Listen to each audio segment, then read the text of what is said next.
अगर यीशु मसीह मरे मुर्दों में से जिलाया गया ना, तो वो पिता की इच्छा थी। वो क्रूस पर भी अगर लटकाया गया और खुद ब खुद लटक गया, वो पिता की इच्छा थी। अगर वो पीठ पर कोड़े खाए ना, तो वो पिता की इच्छा थी।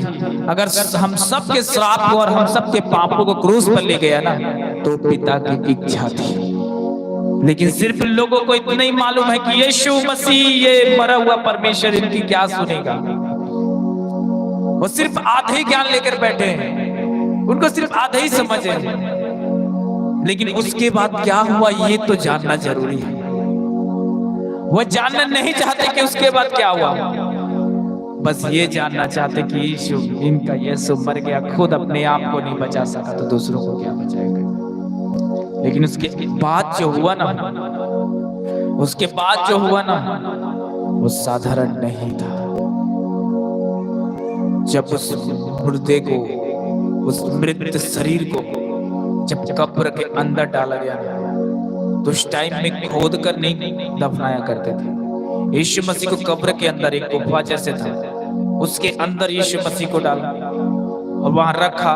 सुगंध द्रव्यों से उसे सजाते हुए उसे लेकर गया, और इतनी बड़ी पत्थर उस दरवाजे के पास, उस कब्र के पास रख दी गई, जिसको एक व्यक्ति हिला नहीं सकता।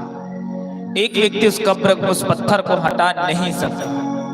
वो मृत्यु के आगे पत्थर था। लोग इतना आनंदित हो रहे थे, खुश हो रहे थे, अरे ये तो मर गया, ये खुद नहीं बचा सकता, अपने आप को नहीं बचा सकता, दूसरों को क्या बता। एक चोर और एक डाकू था, बता तू तो परमेश्वर कहता है अपने आप, तो खुद भी बचा और मुझे भी बचा बोलता है। लेकिन एक व्यक्ति बोलता है, डाकू बोलता है, उसे डांटता है और कहता है, हे परमेश्वर, हे पिता, तुम मेरी सुधि ले, कहता है। यीशु मसीह ने कहा उस डाकू को कि तू अब भी इसी वक्त मेरे साथ स्वर्ग में होगा। फिर उसके बाद क्या हुआ, सिर्फ यहीं तक सीमित नहीं था। जब वो क्रूस पर बलिदान हुआ, जब उसने प्राण त्यागी, तो मंदिर का पर्दा भी फट गया। वो एक दायरा था, उसको फाड़ दिया परमेश्वर। लेकिन उसके बाद जो हुआ ना, वो सीन जबरदस्त था, वो दिन जबरदस्त था, वो देखने लायक सीन थे।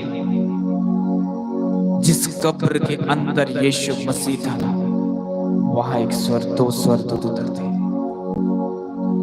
जिस कब्र के अंदर प्रभु यीशु मसीह था ना, वहां उस पिता की भरपूरी थी। कब्र का पत्थर अपने आप हट गया, यीशु मसीह पुनर्जीवित हो गया। ताली बजाकर प्रभु का धन्यवाद करें, बोलो हालेलुया, हालेलुया, हालेलुया। आज हो सकता है चर्च कि एक कब्र के समान आपके भी सामने एक पत्थर है, जिसे आप हटा नहीं पा रहे हैं, जिसे कोई हटाने वाला नहीं है। आप उस जगह से बाहर नहीं निकल पा रहे, आप जीवित नहीं निकल पा रहे। लेकिन देख लो, जिसने उस पिता की इच्छा को पूरी कर दी, वो पत्थर भी उसे रोक नहीं पाया, कब्र से बाहर आ गया। ताली बजाकर प्रभु का धन्यवाद करें। ओछी आमीन चर्च, बड़ी गवाही आपकी है। ओछी आमीन चर्च, बड़ी गवाही आपकी है। लूका उसका 24 अध्याय निकाले, बाइबल क्या कहती है, पढ़े।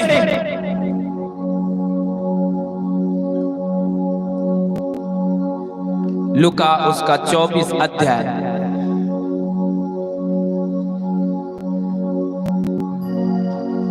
पहले पद से पढ़ना शुरू करें। परंतु सप्ताह के पहले दिन हाँ, बड़े भोर को वे उन सुगंधित वस्तुओं को जो उन्होंने तैयार की थी लेकर कब्र पर आई। उन्होंने पत्थर को कब्र पर से लुढ़का हुआ पाया, पर भीतर जाकर प्रभु यीशु का शव न पाया। क्या क्या क्या फिर से पढ़े, बड़ी ध्यान से पढ़े और सभी पढ़े। परंतु सप्ताह के पहले दिन, सप्ताह के पहले दिन बड़े भोर को वे उन सुगंधित वस्तुओं को, क्या वस्तुओं को, सुगंधित वस्तुओं को, सुगंधित वस्तुओं को जो उन्होंने तैयार की थी, जो उन्होंने तैयार की थी, लेकर कब्र पर आई। हाँ, उन्होंने पत्थर को कब्र पर से लुढ़का हुआ पाया। क्या लुढ़का हुआ, क्या पाया? लुढ़का हुआ। क्यों पाया? कौन लेकर सुगंध द्रव्य लेके जा रहा था? मरियम। कौन मरियम? मरियम मदगलिनी। और वो एक सुगंध द्रव्य लेकर जा रही थी उस कब्र के पास। वो टाइम भोर का टाइम था, सुबह के टाइम थे, जब वो एक सुगंध द्रव्य उस मृत बॉडी के पास लेकर जाती है चढ़ाने के लिए, उस खुदा के लिए रोते हुए, यीशु मसीह के लिए रोते हुए। लेकिन उन्होंने देखा कि वो कब्र के सामने वो पत्थर वहां से हटा हुआ है, लुढ़का हुआ है। आगे उन्होंने पत्थर को कब्र से लुढ़का हुआ पाया। हाँ, पर भीतर जाकर प्रभु यीशु का शव पाया। परंतु भीतर जाकर प्रभु यीशु मसीह का मृत शरीर को नहीं पाया, वो शव को नहीं पाया। जब वे इस बात से भौचक्की हो रही थी, हाँ, तो देखो दो पुरुष झलकते हुए वस्त्र पहने हुए झलकते हुए वस्त्र पहने हुए उनके पास आ खड़े हुए। जब वे डर गई, और जब वे डर गई और धरती की ओर मुंह झुकाए रही, तो उन्होंने उससे कहा, तुम जीवितों को मरे हुए में क्यों ढूंढती हो? जीवितों को मरे हुए में क्यों ढूंढते हो? बोले हालेलुया। हम मरे हुए में से इस खुदा को नहीं ढूंढते कि वो क्रूस पर लटकाया गया, वो मर चुका है, नहीं, वो जी उठा है। बोले हालेलुया। Praise the Lord. आगे पढ़े उसी का। वह वहाँ नहीं परंतु जी उठा है। वो वहाँ नहीं, उस कब्र में नहीं, परंतु वो जी उठा है। स्मरण करो कि उसने गलील में रहते हुए तुमसे कहा, कर उस दिन को जिस दिन प्रभु यीशु मसीह रहते हुए कहा था, गलील में रहते हुए तुमसे कहा था, गलील में रहते हुए तुमसे कहा था, अवश्य है कि मनुष्य का पुत्र के हाथ में पकड़वा जाए, पापियों के हाथों से पकड़वाया जाए, और क्रूस पर चढ़ाया जाए, और तीसरे दिन जी उठेगा। जिस तरह प्रभु यीशु मसीह ने कहा, इस मंदिर को ढा दो, मैं 3 दिनों से खड़ा कर दूंगा। कहा वो परमेश्वर मंदिर के बारे में नहीं कहा था, वो ईंट और पत्थर के बारे में नहीं कहा था, परंतु देह रूपी मंदिर के बारे में कहा था। परमेश्वर ने अपने आने वाले जीवन के बारे में बताया कि पहला दिन प्रभु यीशु मसीह को मारा जाएगा, यानी कि शुक्रवार को, और शनिवार को यीशु मसीह को गाड़ा जाएगा, यानी कि शनिवार को, और रविवार को प्रभु यीशु मसीह मरमुर्दों से जी उठा जाएगा। Hallelujah, hallelujah. क्यों ढूंढते उस मृत शरीर? क्यों ढूंढते? वो कब्र में है। फिर से वही जगह को पढ़ो। तुम जीवितों को मरे हुए में क्यों ढूंढती हो? तुम जीवितों को मरे हुए में क्यों ढूंढते, जिसमें कोई जान नहीं, जिसमें कोई ताकत नहीं, जिसमें कोई बल नहीं। वह यहाँ नहीं परंतु जी उठा है। वो यहाँ नहीं परंतु वो जी उठा है। स्मरण करो कि उसने गलील में रहते हुए, स्मरण करो गलील के रहते हुए उन्होंने क्या कहा था, अवश्य है कि मनुष्य का पुत्र हाँ, पापियों के हाथ में पकड़वाया जाएगा। किसके हाथ पकड़वाया गया था? वो पापियों के हाथ। मनुष्य का पुत्र पापियों के। कौन है वो मनुष्य? क्या नाम है? यहूदा इस्करियोती। देखो ये जवाब दे रही है, आप लोग बाइबल नहीं पढ़ते। कौन था? यहूदा इस्करियोती। कितने सिक्के में? 30 सिक्के में। 30 सिक्के के लालच में आकर क्या कर दिया? यीशु मसीह को पकड़वा दिया।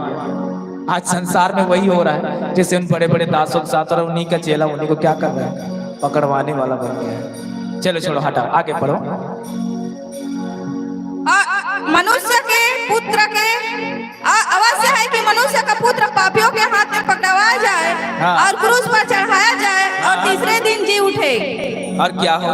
तब उसकी बातें स्मरण आई, और कब्र से लौटकर उन्होंने उन 11 को और अन्य सबको ये सब बातें कह सुनाई, जिन्होंने प्रेरितों से ये बातें कही। हाँ, वे मरियम मदगलिनी और योन्ना और याकूब की माता मरियम और उनके साथ की अन्य स्त्रियां भी थी, परंतु उनकी बातें उन्हें कहानी सी जान पड़ी।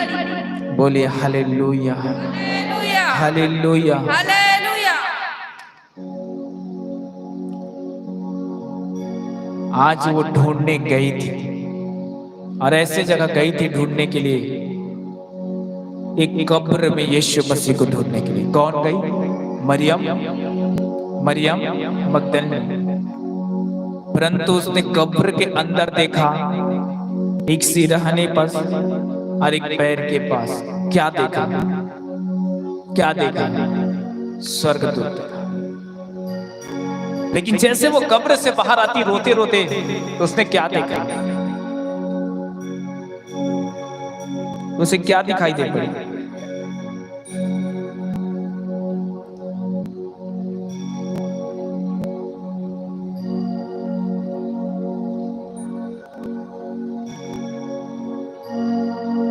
किसने देखा सबसे पहले यीशु मसीह को? किसने देखा यीशु मसीह को सबसे पहले? कब्र में से जीवित किसने देखा? मरियम। मरियम मरियम और उसने क्या कहा? यीशु मसीह क्या कहा? यीशु मसीह ने क्या कहा? कुछ तो कहा ना जब उसने देखा। वो रोते रोते बाहर निकली है? हे स्त्री तू क्यों रोती है? और तो किसे ढूंढ रही है? वो बोलती है मैं यीशु मसीह को, अपने यीशु मसीह को ढूंढ रही हूँ। आगे क्या कहा? आगे क्या कहा है? किसने बोला? किसने बोला? बोलो बोलो।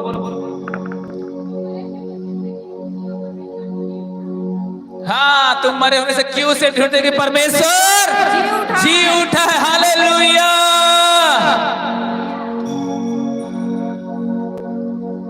तो इस बात को नहीं समझ पाते थे कि कौन है, लेकिन जब यीशु मसीह जब उसके सामने खड़ा होता है, बोलता है देख मैं जी उठाऊंगा। और वो मरियम मगदल ने उसके पास आती यीशु मसीह को छूने का, यीशु मसीह ने बोला कि तू मुझे मत छूना, अब तो मुझे मत छू। क्यों मना किया प्रभु यीशु मसीह? क्योंकि उसके शरीर पिता के पास नहीं गए थे। क्योंकि उसका शरीर पिता के पास नहीं गया था, इसलिए लोगों को मना कर दिया और कहा तुम मुझे मत छू। और जाके किसने शोर मचाया नगर में, जगहों में, और क्या कहा? प्रभु जी उठा है, मर के जी उठा है। संदेह नहीं है, संदेह नहीं है, मेरा यीशु मसीह जीवित है, जीवित है, जीवित है, मेरा छुड़ाने वाला जीवित है। संदेह नहीं है, संदेह नहीं है, मेरा यीशु मसीह जीवित है। और शोर मचाने लगी कि हमारा जो यीशु मसीह है वो जी उठा है, वो जीवित